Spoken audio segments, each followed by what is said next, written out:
Tonight, the opposition NPP accuses Attorney General Dominic Ayine of lacking credibility to handle the AKSA energy deal scandal as it calls for an independent probe. The NPP wishes to place on record its lack of confidence in the current Attorney General as far as the handling of this matter is concerned. Well, the party is also demanding the unmasking of a person described as a relative of then-President John Mahama in the U.S. court proceedings. The Ghanaian public deserves to know who was this person. What was the person's relationship with President John Dramani Mahama, His Excellency? What company or entity was the person associated with? What role did the person play in the ASCA transaction?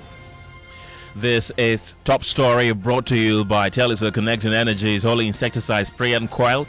Enjoy a Holy Sleep Shield Pension Trust into the future with you. When we return from the break, we'll speak to the NPP, the NDC, and an anti-corruption campaigner. Don't go anywhere.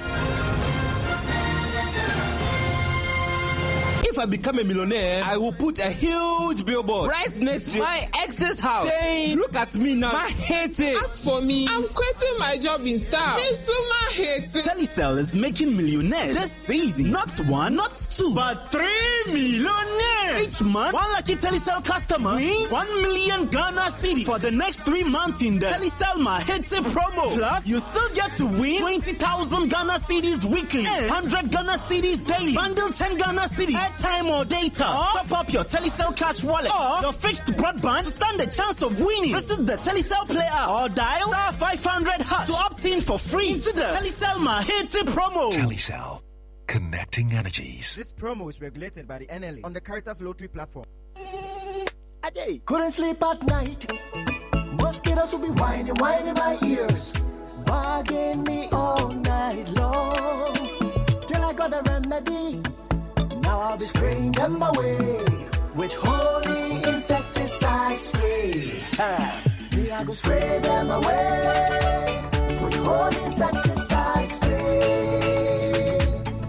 When I sleep, me dana mada with holy insecticide spray. Holy mosquito coil, holy multi-purpose insecticide spray. Ghana Kron Kron. For bulk purchase, call 0302 681582. This advert is FDA approved. Missed passes, bad referee decisions. Don't let your child's grade suffer a bad match. Ensure a straight win this academic season with curriculum-aligned textbooks and interactive tools from Pegasus Publishing. From preschool to senior high school, we help you exact game plan your kids need to ace their classes. And because it's World Cup season, you get a massive 20% off every single book. Don't drop points. Call 059-5010-10175 or dash to Pegasus Publishing in Accra, Newtown, right opposite the Total Energy Station. Free delivery within Accra when you call. Pegasus Publishing, shaping minds, winning futures. Palladium Residences in Achimota isn't just an address, it's the home you've truly earned. Secure your place with just a 10% deposit and choose from beautifully designed modern apartments or spacious townhouses built for everyday comfort. This is more than a building. It's a vibrant curated community with a clubhouse, state-of-the-art gym and an on-site hotel, all at ABC Junction, minutes from Achimota Mall. Enjoy city energy whilst retreating to your private sanctuary. Call now to reserve your unit and benefit from limited launch incentives, including priority unit selection. Don't miss the chance to pick the best homes. Book your private site visit today. Call 050-9823-424. Palladium Residences. Live smart, invest better. Welcome to Top Story. My name is Kenneth. Gyasi. Tonight, the opposition NPP says it has no confidence in Attorney General Dominic Ayine to independently investigate or prosecute the latest bribery allegations involving the AKSA Energy Power Project. Speaking at the party's headquarters here in Accra, the NPP MP for Manhyia South said the party is arguing that because some of the people who could come under scrutiny are politically connected to the governing NDC, the investigation should be handled in a manner that inspires public confidence. Listen to him. The NPP wishes to place on record its lack of confidence in the current Attorney General as far as the handling of this matter is concerned. Since assuming office on the 22nd of January 2025, Dr. Dominic Ayine, as Attorney General, has been associated or has been keen with the filing of discontinuance or nolle prosequi or abandonment of prosecutions involving persons connected with both the previous government and the current NDC administration. We recall, in particular, the Attorney General's entry of nolle prosequi in matters including the SNIT scandal, the Saglem housing projects case, the Cocoa Board related cases, the Unibank case, among others. These decisions have raised serious questions about accountability, the recovery of public funds, and the extent to which taxpayers may ultimately bear the financial consequences. In particular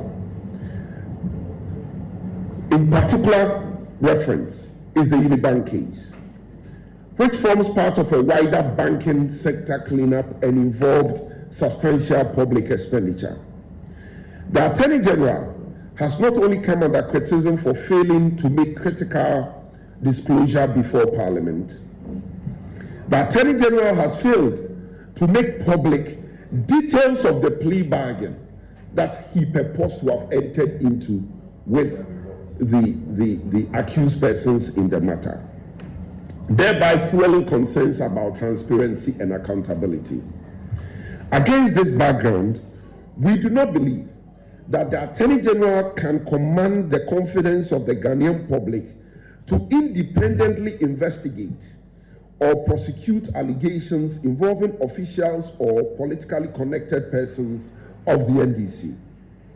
The repeated discontinuance of prosecutions involving persons associated with the NDC administration has created a reasonable perception of selective accountability. The Ghanaian people in this circumstance deserve investigations which they can have confidence in.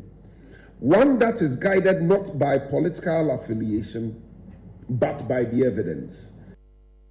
Well, the NPP is also demanding answers over the identity of a person described in the U.S. court proceedings as a relative of then-President John Mahama in connection with the AKSA deal. The party says it wants investigators to establish who the person is, their relationship with President Mahama, their role in the transaction, and whether they received any money.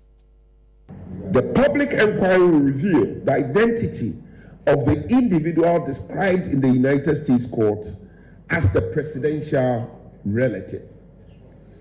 This is particularly important because the matter raises questions similar to concerns that arose in the Airbus scandal, where a person described as a close relative of a high-ranking Ghanaian official appeared in the relevant court record. The Ghanaian public deserves to know who was this person. What was the person's relationship with President John Dramani Mahama, His Excellency? What company or entity was the person associated with? What role did the person play in the ASCA transaction? Did the person receive any money? If money was received, how much? For what service or purpose? More importantly, Ghanaians want to know why it is always a relative of President John Dramani Mahama. How his involvement influenced the approval process.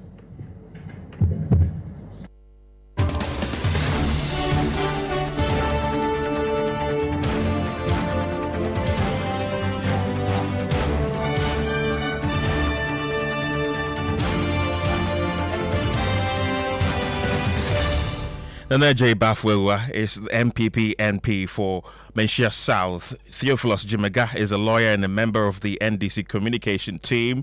Adam Senanu is the chairperson of the Africa Union Advisory Board Against Corruption. He's also an anti-corruption campaigner. Gentlemen, thank you very much for joining me this evening. With Mr. Theophilus Jimega, let me begin with you. These are the concerns and allegations being leveled against the Attorney General by the opposition.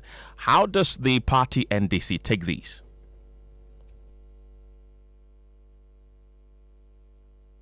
The allegations are baseless, unfounded, and without merit.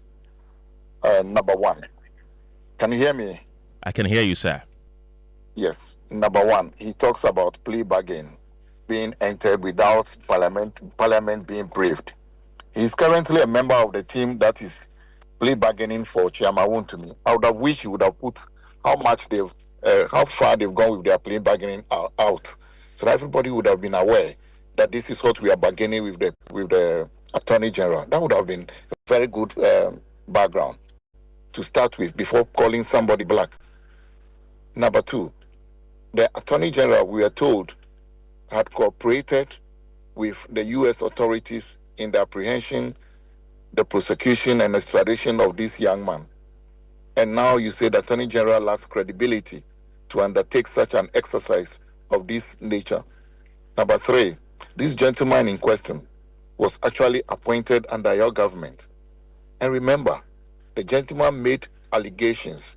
The gentleman resisted, or the gentleman made comments which were recorded. The gentleman resisted some of the things contained in the issues that were before the court. And now you are saying that our Attorney General that has taken steps to even make efforts to bring Kenneth back to Ghana to account for his stewardship does not have the credibility to do this. I hate equalization, but can the same thing be said of this same very party when they were in government? Would they have been courageous this way to have even taken these steps that the Attorney General wants to take? Why are they preempting what the Attorney General wants to do? We were in this same country before even Cecilia Dapa resigned. Somebody issued a letter which was described as love letter to say, I know at the end of the day you will be cleared. When this country, when a number of them were cleared, that is not what the research agenda is about. So I am thinking that, with all respect to my colleague, my senior at the bar, I think that their allegation, their fear is without merit. Has the Attorney General done anything to merit what they claim? Now, he also talks about the fact that the Attorney General entered nolle prosequi. I wish he should go back and read a bit of the decided cases, particularly the one involving Gregory Afoko, where the Supreme Court says that the entry of nolle prosequi was firmly within the remit of the Attorney General's powers. And you see, I always say that before you go to court, you must look at public policy, public interest. You must look at the likelihood of securing a conviction. And if this Attorney General has realized that there is no way I could secure conviction based on the evidence before me, why go on? You handled a case for over 6 years. I think 8th year, if my memory serves me right, and the people could not be convicted. And you want somebody to continue, assuming that was being done by a private enterprise.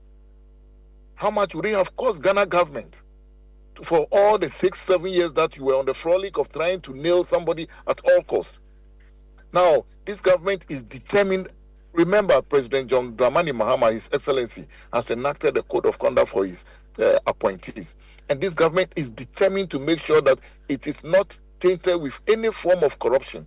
And you say the Attorney General does not have the credibility to do this. Who else would do? We were in Ghana, this very country, when there was a presidential commission on the Ayawaso West Wugon. What happened? After that, the commission's work was thrown to the dogs. Is that the sort of thing you want us to do? And at the end of the day, just to say that we told you they can't come out with anything. If it is within the remit of the Attorney General to do, he squarely has the ability and the capability to do it. So in essence, you're saying that the opposition NPP does not have any case to complain? None whatsoever. And as the lawyers will say, it's unmeritorious, it's frivolous, it's meant to annoy persons, and it's only meant to throw dust into the eyes of the Ghanaian public. If the Attorney General, if the law is such that it's the Attorney General that can do it, he is entitled to do it. And I've given you that he should, with respect to him, he should pick a copy of the case involving the Republic versus Gregory Afoko, where they challenged the use of nolle prosequi by Attorney General. The Supreme Court said that it is well within the remit of the Attorney General to exercise nolle prosequi without giving reasons. You see, I personally, that's not the position of the party who blame the Honorable Dominic Ayine. He's too transparent.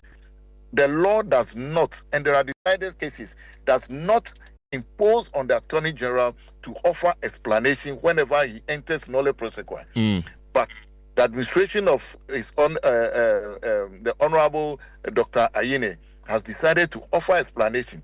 Perhaps that is where he might have erred, maybe for being transparent. And perhaps that is where where he erred that the NPP has picked on. Otherwise, he has. Let me tell you, I think in the Tetevi case, in the Toforsen case, do you know that Godfrey Dami entered nolle prosequi for one of them? And I think in the Tetevi case also, they entered nolle prosequi. But those didn't attract the attention that is attracting today. So it is within the Attorney General. If that is the only reason for which you're saying that the Attorney General lacks credibility, then I don't think they have any case. It's mere puff. Right, don't go yet. Naneje Bafwewa, as I mentioned earlier, is the NPP MP for Menchia South. Mr. Bafwewa, welcome to the program. The NDC has described your allegations as frivolous. In fact, Theophilus says that, if anything, this Attorney General, Dominic Ayine, has been too transparent. Thank you very much. I struggle to see the basis for which he says that Attorney General has been too transparent. In any event, he has not even answered the question you asked him.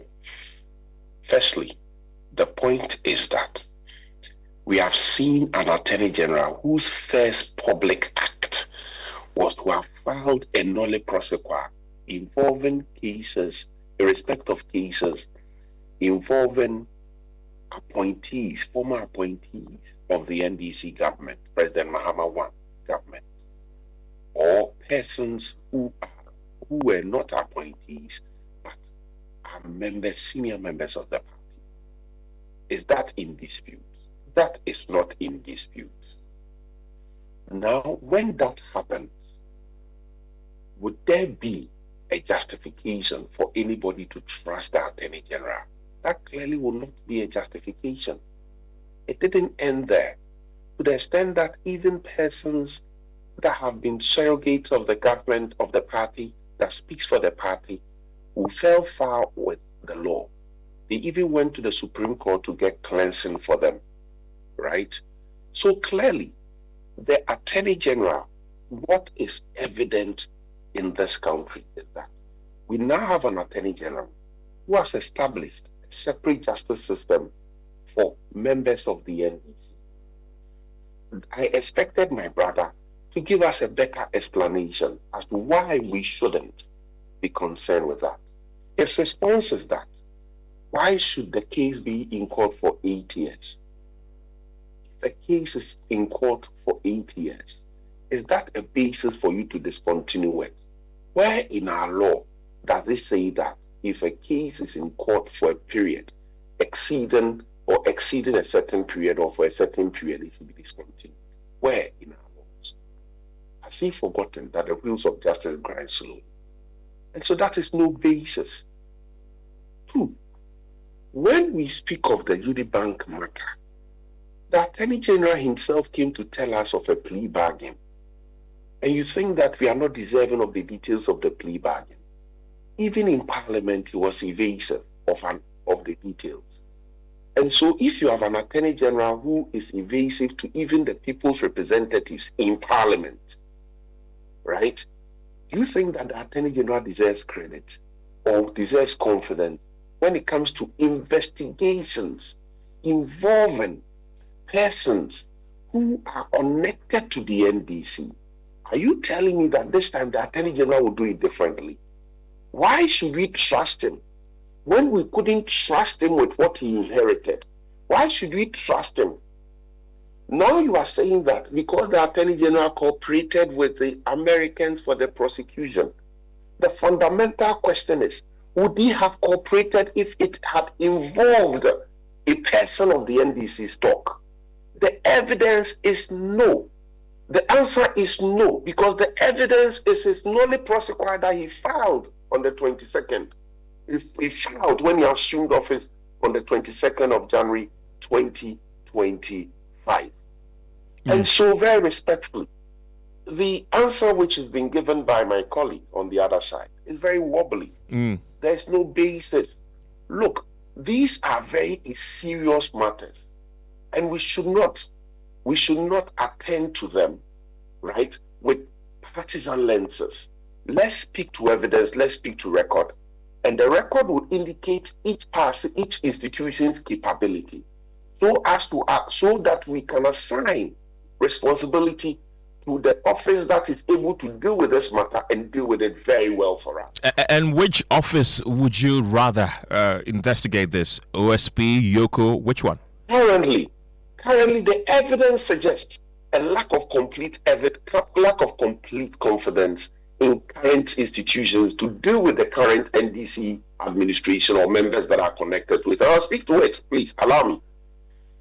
This week, we have read an epistle by the former special prosecutor, Mr. Martin Hamidou, where he says that before he left office, he was undertaking investigations into this matter.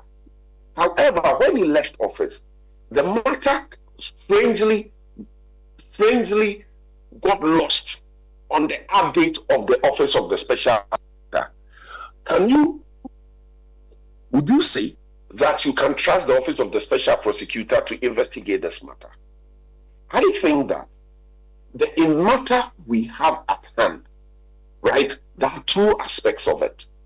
One aspect being that there has been a trend, right, you can call it a perennial occurrence, whereby persons, right, that have done business when an NDC government is in power are convicted outside of Ghana.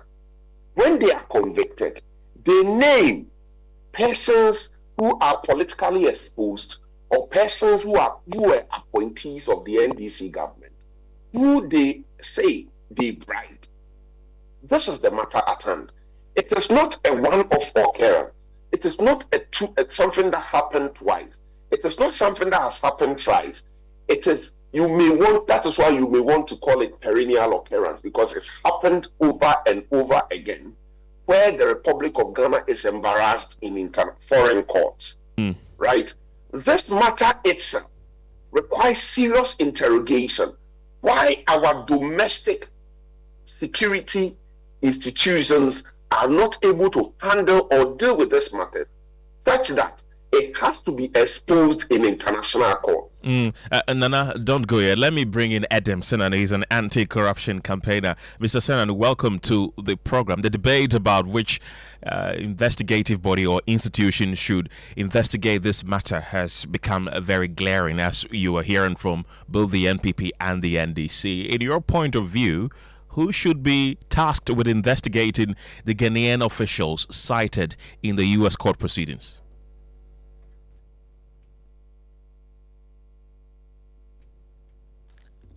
Do I have Adam Senanu with me?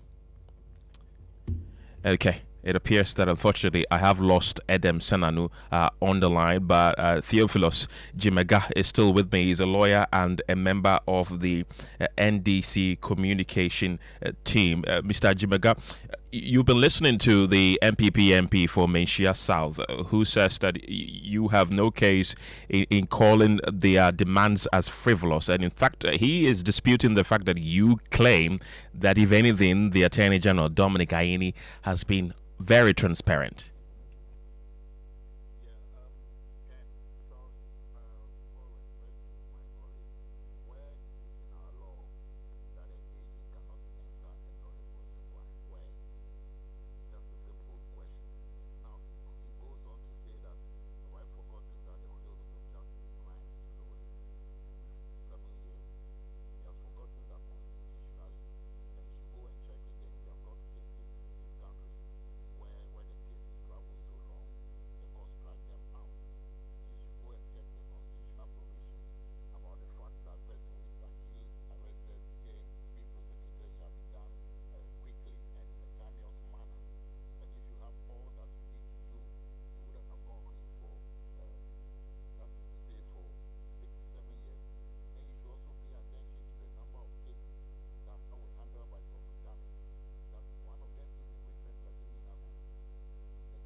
Ayine and the Nana Akufo-Addo's government and described that president as the mother serpent of all corruption.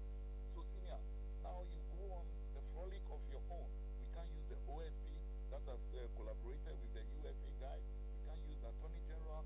Who do you want us to use? We just want a parliamentary probe just for this.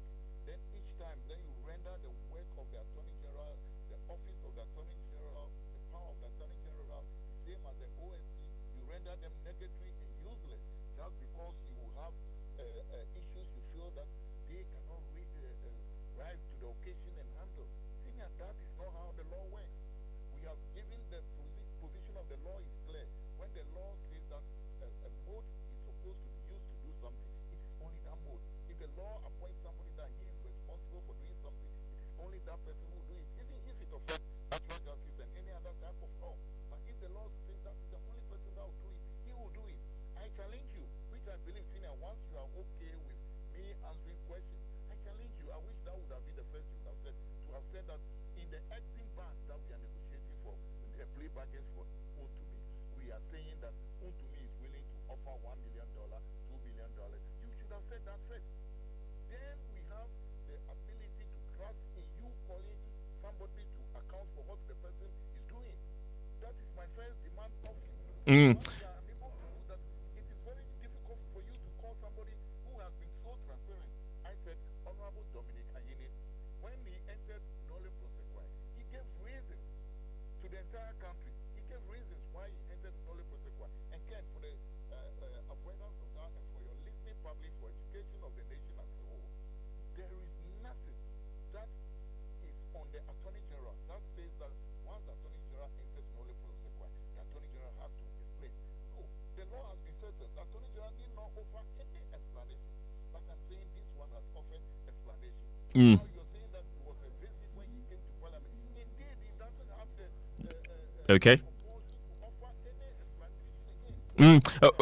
Right, Theophilus, let me come in here. One of the other demands by the opposition NPP is that they want Ghanaian authorities to investigate and name the person identified as a relative of then President John Mahama. Will government commit to investigating the alleged presidential relative named in U.S.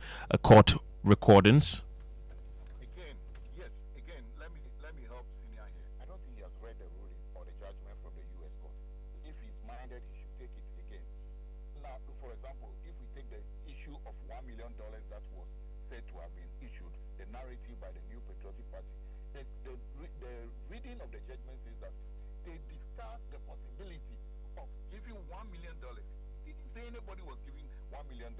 Now, you see, some of these things are hazy. If they really want to know some of the person's name, it doesn't take them so long to have just inquired. They could just go back to the court, write to the court, we want to know, and get the prosecuted. There is a very reason why the names were not put out there. Why do you think the names were not put out there? Perhaps they were not sure of some of the things they have, that they could have put somebody's name there and could have exposed the prosecution to something else. So if it is that, why was it difficult to have mentioned names? Right. They could not mention this once in the judgment or in the investigation. Okay. I want you to hold on for me. I'll come back to you because I understand that we're having some technical challenges with our Zoom. So my producers will try to raise both of you once again on the telephone lines to continue the conversation. But if you're just joining us, the story we are bringing to you this evening is that the NPP says it has no confidence in Attorney General Dominic Ayine to independently investigate or prosecute the latest bribery allegations involving the AKSA Energy Power Project. Well, speaking at the party's headquarters a while ago, MP for Menchia South, Nana J. Bafwewa, who you heard from a while ago, says that the Attorney General's handling of several previous cases, including the Saglemi Housing Project and Unibank cases, has created concerns about selective accountability. Well, the NPP argues that because some of the people who could come under scrutiny are politically connected to the governing NDC, the investigation should be handled in a manner that inspires public confidence. Listen to him. The NPP wishes to place on record its lack of confidence in the current Attorney General as far as the handling of this matter is concerned. Since assuming office on the 22nd of January 2025, Dr. Dominic Ayine, as Attorney General, has been associated or has been keen with the filing of discontinuance or nolle prosequi or abandonment of prosecutions involving persons connected with both the previous government and the current NDC administration. We recall, in particular, the Attorney General's entry of nolle prosequi in matters including the SNIT scandal, the Saglem housing projects case, the Cocoa Board related cases, the Unibank case, among others. These decisions have raised serious questions about accountability, the recovery of public funds, and the extent to which taxpayers may ultimately bear the financial consequences. In particular reference is the Unibank case, which forms part of a wider banking sector cleanup and involved substantial public expenditure. The Attorney General has not only come under criticism for failing to make critical disclosure before Parliament, the Attorney General has failed to make public details of the plea bargain that he purports to have entered into with the accused persons in the matter, thereby fueling concerns about transparency and accountability. Against this background, we do not believe that the Attorney General can command the confidence of the Ghanaian public to independently investigate or prosecute allegations involving officials or politically connected persons of the NDC. The repeated discontinuance of prosecutions involving persons associated with the NDC administration has created a reasonable perception of selective accountability. The Ghanaian people in this circumstance deserve investigations which they can have confidence in. One that is guided not by political affiliation, but by the evidence. That's the NPP MP for Menchia South, Nana J. Bafwewa, who is still on the telephone lines with me. Nana, don't go yet because I'll come back to you pretty shortly. But in the meantime, it's time for Newsline. Gemma has the headlines. Gemma. Coming up tonight, the National Road Safety Authority is piling pressure on authorities for urgent road signs and street lights on the Ofankor stretch of the Accra-Kumasi Highway following this morning's crash that killed 11 people and injured 13 others. We also need our street lights to be functioning. Call on the authorities, i.e. the road agencies, to make sure the various street lights we have, all the other stakeholders who matter, and best to make sure all the street lights are functioning. We have details plus hear from the Ghana National Fire Service on the cause of the accident. Also, checks by Joy News today show that 8 out of every 10 cars on major roads in Accra are operating without number plates in direct violation of the law. Details as the National Road Safety Authority describes the trend as very disturbing. In effect, it's a cause for worry for all of us that the operations at a point in time tend to pose us risk. Because not all sorts of motorcycle riders can ply some portions of the road, especially the inner lanes of our dual carriages. And later, a legal battle is brewing between Sechedumasi Community Bank and Asokore Mampon Assembly over alleged unlawful demolition of the bank's building for 24-hour economy market in Kumasi. The position of the bank was that either you integrate our building into the 24-hour economy project. We have details as the bank cries out over destruction of physical banking equipment worth millions of cedis as staff now operates from a makeshift stall. And later in the NSMQ, more goodies in this year's edition as school rewards increase with organizers introducing clean sheet prize for perfect true or false performance. We have more from the launch as organizers prepare to host this year's finals in Accra. This year we're introducing the clean sheet. It's another tricky round where if the answer is not true, it is false. And if you get it wrong, you're penalized. If you're penalizing your opponent, so to speak, is able to get his or her right, it means that you've lost by 3 points. in business. Government signs agreement with large-scale mining firms to secure 30% of their total gold output as the country moves to triple its international reserves. And sports. Sports Minister reaffirms support for Black Queens amid protest over unpaid arrears. And later on, you'll say, you know, Watcher is hogged, right? You know, Killer Willie is also hogged. But Gary Sokins, someone is now selling it on a head pan. Will you stop them and buy it? If you saw one, share your views with us either through comments or send us a short voice note on our WhatsApp console. The number is 055 11 11 997 and tag us on all social media handles. Ken. Thank you very much, Gemma. Let's go back to Naneje Bafwewa. He's the NPP MP for Menchia South. He's still on the line with me. Now, one of the demands you made on behalf of your party earlier today is demanding the unmasking of a person described as a relative of President John Mahama in the U.S. court proceedings. As minority, do you have any indication who it could be? My brother, I think that my colleague on the other side very respectfully misses the point. There's one thing which is not in dispute in all this matter. The fact that a person has been convicted in the United States of America not for discussing the payment of bribes.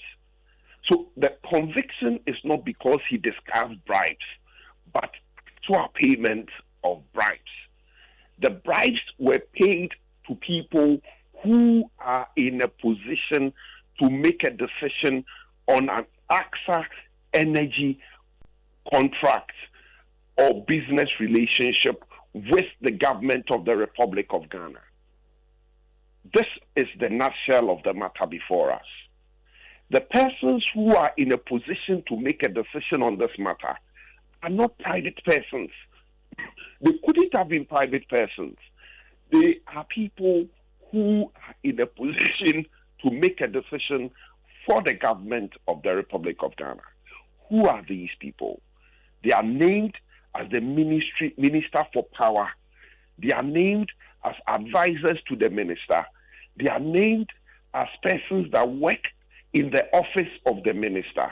They are named as persons who work for regulatory bodies and agencies.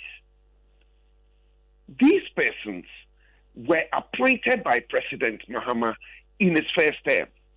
These persons worked for President Mahama. These persons are persons that are members of the National Democratic Congress. These are persons that we are talking about. They were so basically, the relationship between the gentleman that has been convicted in America and these persons is not because he discussed with them the possibility of payment of bribes. No court to do that. And therefore, my colleague on the other side has clearly misunderstood what we are dealing with. We are dealing with a gentleman that has been convicted in the United States of America for paying bribes to persons in authority. This is not the first time this is happening in the Republic of Ghana. It has happened over and over again. Are we saying that we should leave it and let it go without dealing with it so that Ghana will be continuously embarrassed on the international plane? The fundamental question that we have to answer, all of us, is that why is it that domestic security agencies keep missing this point, but international agencies are the ones that are getting this exposed? Right, point well made. And my question to you is, does the minority have any idea who the cited relative of then President John Mahama could be? We are asking for the inquiry. It is not something which should be to the benefit of merely the minority, but the whole of Ghana. How do we get it done? It is through a public inquiry. Right. Because, you see, it is not merely to have people punished. It is also to look at our institutions of state, and how they do not, how they are not able to deal with or discover these matters. But they are only discovered by international bodies. Okay. Right, Nana, Ajay Bafwewa, thank you very much. Adam Senanu is an anti-corruption campaigner. He's joining the conversation right now. Adam, briefly, there seems to be disagreement between the NPP and the NDC whether the Attorney General should play a central role in the investigation and possible prosecution of the persons cited in the U.S. court proceedings. Who do you think, or which organization do you think should be made to handle these investigations with regards to the Ghanaian officials who were cited in the U.S. court proceedings? Well, first of all, just to say that I cannot subscribe to the description of competency or lack of capacity that is being ascribed to the AG. I think that out of respect, that would not be appropriate. Having said that, in terms of who should investigate, I think that the OSP is seized with this matter, and historically, they are the entity we set up to look at such issues, especially where they involve persons who are related to the government of the day. So, if you ask me, let the OSP continue with investigations and get to prosecutions where it is found necessary.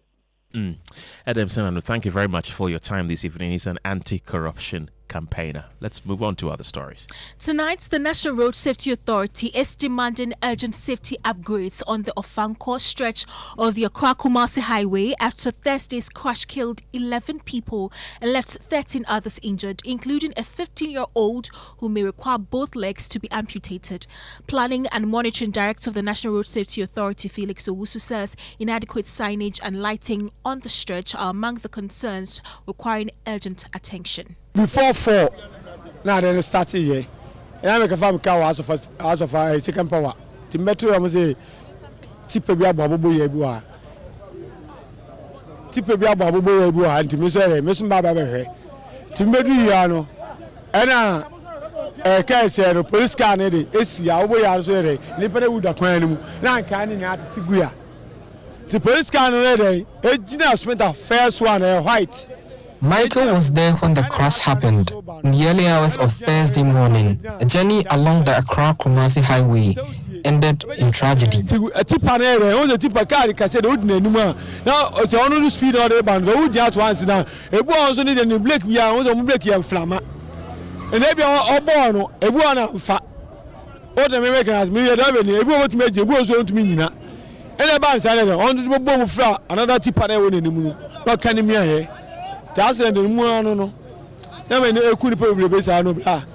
Another driver who witnessed the collision describes what happened in the moments before, during, and after the crash.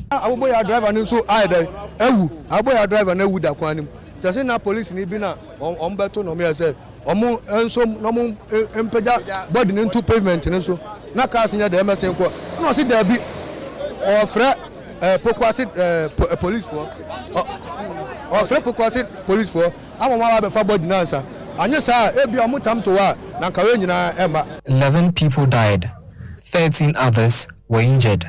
And as the scale of the tragedy becomes clearer, members of the Ghana Private Road Transport Union arrived at the scene searching for one of their own. They were trying to find out whether their colleague was among those caught up in the crash. Maybe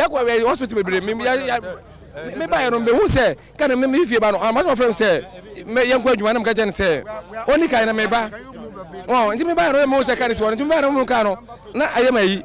But no guys, me this I can go on from and say, maybe I know, most I can answer, most in your car, and my friends will into my friend Accra. I don't say, maybe I know, or Maria. What if I can wear Castro obey? I want to first go do answer Castro, hello do. And here do I say. Carmen, when I bomb from an circle, and when I be driving to when the first wife or one now, my man, that's a bomb Obama. Well, the accident had led to some heavy gridlock on the stretch. This stretch will be leading to most parts of Accra and will be heading from Pokwase. This is the Ofankor stretch. We also need our street lights to be functioning. Okay, so if the street lights are not functioning, definitely they can also lead to some of the crashes we see, especially with pedestrian knockdowns in the Greater Accra region. So it's a concern to us as well. But so we are want to use this medium to call on the authorities, i.e. the road agencies, to make sure the various street lights we have, all the other stakeholders who matter, and this to make sure all the street lights are functioning, not only in Greater Accra but all over Ghana. The Ghana National Fire Service working with some security agencies, including NADMO, and the Ghana Police Service, is working to ensure that there's easy flow of traffic on the stretch. Osman is the Deputy Director of Operations for the Ghana National Fire Service. We really need to take our time in doing this. We are doing that in conjunction with the police. It involves multiple vehicles, so even including a police vehicle, as you can see. Yeah, so we are still on it. I think, most of these things, I think there was one particular vehicle that happens to be like a commercial vehicle, where we have passengers in them. And the effect was very devastating, actually. And, this is a highway. But I think somehow along the line, there was one stagnant vehicle on the way that I'm sure resulted in all this. We are yet to confirm that, but these are what we're hearing at the moment. From the Ofankor-Pokwase stretch, I am Stephen Mensah for Joy News. Moving on, Joy News checks today show 8 out of every 10 tricycles plying major roads in Accra are doing so without number plates, and that's a direct violation of the law that the National Road Safety Authority calls very disturbing. We'll be hearing from our reporter who has been on the road shortly, but first, joining me in studio is my colleague Jason Day to explain what exactly the law says about the use of tricycles and the requirement for number plates. Jason, what exactly does the law say? Well, Gemma, under LI 2519, which deals with the road traffic regulations, section 175, subsection 1, it stated that the rider of a commercial tricycle or quadricycle shall not ride the tricycle or quadricycle for a commercial purpose without a valid license issued by the licensing authority. In fact, the law goes on to state that the rider of a commercial tricycle or quadricycle shall ensure that the rear number plates of the tricycle or quadricycle are visible at all times. Gemma. Thank you very much, Jason Day. Joining me via Zoom is my colleague Nat Moko, who has been on the ground and observing the situation on our roads. Now, briefly take us through what you've observed on the streets of Accra. Unfortunately, we don't have Nat Moko on the line, but as and when we get here, we'll bring you that interview. Now, there is a brewing legal tussle between the Sechidumase Community Bank and the Sokore Mampon Assembly in the Shanti region over an alleged unlawful demolition of the bank's building for the government's 24-hour economy market. Management of the bank argues the Assembly acted unlawfully pending the determination of an application before the courts in Kumasi. Emmanuel Bright Kweko reports that the bank now operates from a makeshift stall with all of its assets running into millions of cedis completely destroyed. On Monday, a security task force from the Asokore Mampon Assembly razed down the banking structure together with other shops and homes in the enclave for the construction of the 24-hour economy market for the municipality. But the bank says this was in spite of applications pending a determination by the courts. According to the management of the bank, the assembly for the past months held a series of meetings with occupants of the land, including the bank, over concerns for relocation or a possible integration into the markets project. However, their concerns were refused, compelling the bank to resort to the courts over a land they lay claims of ownership. Management say the assembly acted without an official eviction notice. Dr. Dixon Osesibe is the counsel for the bank. Even if you want them to move, it's a matter of talking with each other, which they started, right? They started. But the position of the bank was that either you integrate our building into the 24-hour economy project, which to me it is possible. They have not been fair, they have trespassed, and we think that the court have to take that matter up. My colleague Emmanuel Bright-Kweku from the Shanti region filed that report. Let's speak to Asokore Mampong MC Ben Abdallah on this. Welcome to News 9. Did you sanction the demolition of the community bank? Good evening to your listeners and viewers on the various social. That allegation is a palpable falsehood. The Municipal Assembly, led by my good self, has not sanctioned any demolition exercise. And the press statement that we issued a few minutes ago attested to that particular fact, that we did not sanction any demolition exercise. So who then did? Good question, directed at the wrong people. As the MC of the area, you should know what is happening within your jurisdiction. Are you not aware of the person who demolished a community bank within your jurisdiction? The MC, with the greatest of respect, doesn't go around in the dead of the night to look out for people who intend to commit wrongs. And so it will be very difficult to invite me into such a discussion as to why, as the chief executive of the area, I did not find out who did that. That place is a project site, and like I told you early on, it's a good question directed at the wrong person.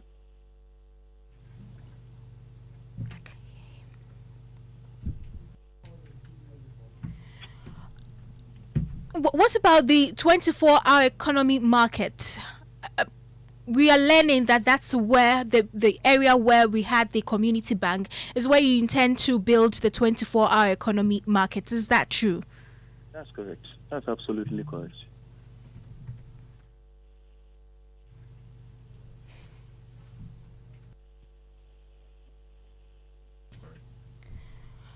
So if you intend to build the markets there, then it also means that you were in charge, or you were the one who actually demolished the building. So is it a statement of fact you are making, or is it a claim? Now, for the benefit of your listeners, let me give you just a little background about the whole issue. When the Assembly eventually decided that the particular site in question, the Abuabo number 1 market site, was going to be used as the site for the construction of the 24-hour economy market, we engaged all stakeholders, the bank in question inclusive. In fact, we engaged the traders over there, those who operate their trade within shares, those who were within the local shops, even houses. The site housed was home to 2 big houses. We engaged all of them, including the bank officials. And we told them that that place had been earmarked to be the site for the 24-hour economy market. And in that meeting in September of last year, almost all the stakeholders we invited actually applauded the idea and said that they were in full support of the redevelopment of that market so that they will be able to trade and trade well. Because that area is actually described more or less as the central business districts of the municipality. And the volume of human traffic over there is very huge. And so everybody felt that if an edifice of this nature should be put here, then it will go a long way to boost trading activities over there. And so they all were in support of it. And it's on record, actually, that eventually when the demolition exercise happened 9 months later, your sister station actually went there to interview the chairman and leader of the market women. And he is on record as having said that they were in full support of the exercise of the project because the assembly had extensively carried them along and engaged them. And so that is on record. Now, this bank actually said they will suggest that we leave their structure there, and we made it very clear right at the outset that it was not going to be possible because the designs were very standard. And so it wasn't going to be possible. And so they should find a way to relocate. Initially, when we engaged them in September of last year, we told them that they should move by December. The only concerns that the various stakeholders raised at the time were that the time frame was too short. My sister, the demolition exercise did not happen in December as we earlier told them. It did not happen in January. It didn't happen in February. The exercise eventually happened in June and July of this year, 2026. That was 9 clear months after the engagements. And even because of this bank, we decided to do a phased demolition exercise because we realized that others were moving, they were not. And somewhere in April, when we went and marked off the properties, they actually came with a plea that the mark that had been done on their structure, even though they agreed they needed to move, was potentially going to result in a bank run, which we agreed with. And so we told them that, oh, okay, while you take steps to relocate, which will be very fast, try and see whether you can get a sheet of paper to cover that mark so that we don't want a situation where, marking of the property will result in panic withdrawal. And so they thanked that and they left. And because of their recalcitrance, their intransigence to move, we actually decided to phase the demolition exercise. And so we did the first part in June, and we told them we were going to do the last bit of it, which was supposed to be the site that their structure sits. Later in June, that is at the end of the month in June. When we were approaching the end of the month in June, all other structures were giving way. Some were taking off their roof.